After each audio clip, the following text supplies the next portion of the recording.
Takže zrzli, já vás vítám u mýho dalšího videjka.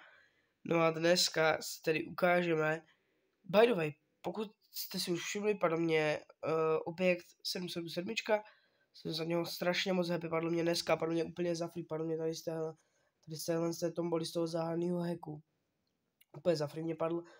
Ještě mě padla tady tahle sračka a mám navíc ještě tohle, co jsem si vyzkoumal. A expím staru. Ale je to jenom z toho důvodu čistě, že pokud budu mít rage třeba na něco, co budu jako pušovat nebo tak si jednou zahraju a nebudu jí hrát na čísla, budu jí fakt jako hrát na ten dobrý pocit, že někoho smáhnu. A o tom je tady to video. Je to o stáře a je to z toho důvodu, abych vám chtěl strašně totiž ukázat, co vám stačí k tomu, abyste vyhráli bitvu, nebo abyste prohráli nicméně bitvu. Bude to teda s tím impulzem a podotýkám, je to taková strašně random play, jo, tam bylo v podstatě, jako já jsem reálně měl pěknou hru, tam se nedokázalo nic posrat, ale posralo, takže jdeme si ji pustit. Jsou to pouští písky, matchmaking, prostě full desítky, normálka a já teda jedu tady na ten normálně jako na ten rožek, samozřejmě tady doprava. Ten tank má úplně krásnou legendárku, by the way, kterou já na něm mám. No, takže já jedu tady na rožek doprava. Za mě je to tady úplně nejlepší pozice pro hraní tady toho tanka, protože máte úplně skvělý sidescrap, jste ruská hevina. Něco vám k tomu řeknu. Jste ruská hevina, u které by si někdo řekl, no sice má sidescrap, ale jako nemá penetraci, sice má jako věž silnou, co je taková jako hodně openceřová, ale nemá penetraci. 387 na hitu s kalibrovkama je dost velká penetrace na to, abyste penetrovali skoro všechno. To byla špatná rána, kdyby to prošlo, ta hra by vypadala líp, ale teď si všimněte, kde stojí ta stára. Vidíte, kde stojí ta stára? Ne tady tu vepředu, ale myslím tu vzadu za tím vzorem. Tak tam si ji zapamatujte, protože ona se nepohne za celou hru. Naše pedáčko, nevím, co si myslelo, prostě si tam stouplo a myslelo si, jako, že se stane zázrak. Teď jsem posílal tu ránu, já jsem se netrefil na to tlačítko, takže tam jsem trošku zaostal tady v té ráně, ale no budíš. Ale tady se mě to vynahradilo pěknou ránu na to SPčko, samozřejmě použil opravy, nevím, proč by tam stál na tracku. A ten Petr mě tady bude jako vyjíždět, bude mě tady píkovat, ale on mě tady nemá jak probít. Tady ta rána byla pěkná, byl to takový zárožáček. A už mám naboucováno to 1980, no a přijíždí ta druhá stará. Když jsem hrál tu hru, tak já jsem si myslel, že tohle je ta stará ze zadu. Proto jsem tam potom nakonec tak hrozně píknul, ono to byla trošku i moje chyba, ale můžete si potom všimnout, kolik jsem měl HP, když mě ta stará zabila. No to je jedno. Takže, dobře. Zatím to teda jako tady tak nějak jako vyhráváme, zatím to nějak držíme. Tady jsem chtěl dopnout tu stáru, protože stáry dělají obrovský problém, no a teď jsem tam vyjel poprvé. Nevím, co dělala ta stára vzadu, ale možná byla vystřelená, ale vůbec nevím, protože ona tam pořád stála na tom stejném místě. By the way, druhý pick, kdy mě ta stára mohla zabít, ale nezabila. Tady jsem zabil tu jejich stáru za 8, teda no budíš. A je tady ten jejich vzor. Který teda jako to hodně přepálil, takže já mu tady rovnou jednu dám. Já tady mám lepší pozici než on to tady proti mě bude mít těžký. On to má fakt jako těžký proti mě teďka, není to úplně jako pro něho pozice. Krásný vykřičník, má to krásný vykřičníček za 538 a teď.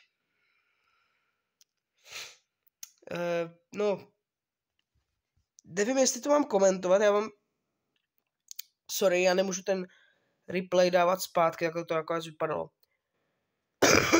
A ta hra nebyla úplně skvělá. Ale reálně všimněte si nakonec výsledku, který tam byl. Já jsem vám to neukazoval jenom proto, abyste se podívali, že jsem to nějak špatně zahrál, ale podívejte se, kolik mám HP.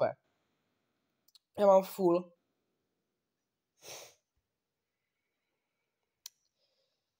Stára mě dala Amorek. Pokud budete mít tady toho tanka, dávejte si pozor na Amoreky, dejte si tam sníženou prostě sadu toho nářadí, abyste nedávali tolik, abyste nedostávali tak Amoreky. Já jsem měl za sebou prase, měl jsem za sebou staru, já si myslím, že oni by zabili to SPčko třeba, nebo něco takového. A ještě by to šlo vyhrát, tady je reálně tank na 2, tam je další tank na 2, tam je další tank na 2. A tady byl Petr na 1, pokud se napetu. Ano. No na 2 spíš. To by musel padnout velký hero. Tam byla full star a víte, že on se z toho místa fakt jako nepohnul. Pořád tam stojí. Jako ta hra mě mrzí ještě teď, protože já nevím, jo. Popravdě asi bych řekl, že to nebyla moje chyba, protože já jsem byl úplně full, já jsem od té stary jsem reálně mohl dostat ránu, abych dostal třeba vole za 1000, ale v té hře by mě to jako, určitě by mě to zhoršilo tu hru, ale asi bych to jako dal. No tak takhle tak bych vám chtěl odprezentovat, že Stára je opravdu něco, co do hry, jo, patří to tam, je to prostě normálka, je to Stára, tak dobře, ať tam je, někoho to baví hrát. Ale, že každej, vidíte tady tu penetraci, 384 na hitu, ale 263 na APčku, je teda hodně špatný, teda na AP cirkuse. No, já si tady musím dát ještě tu kompresi, já jsem to sral.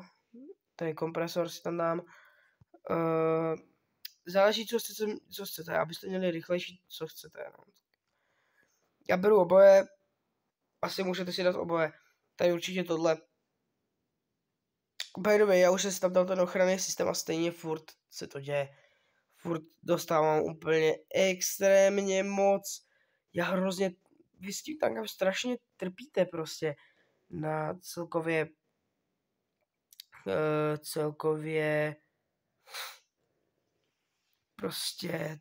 při strašně trpíte prostě celkově na tu munici. Jo, vy prostě si opravíte munici, ale další ráno dostanete znovu.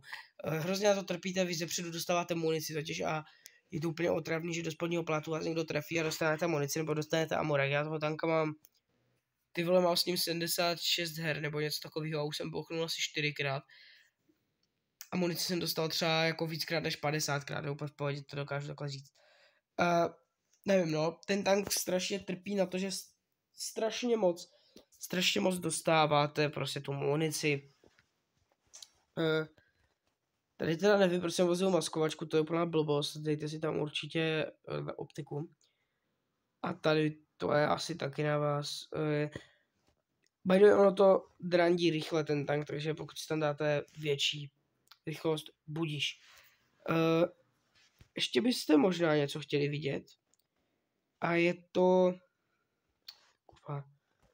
je to staty toho tanku. A já musím najít něco. Tady. Podívejte se na to číslo poškození za minutu. Jako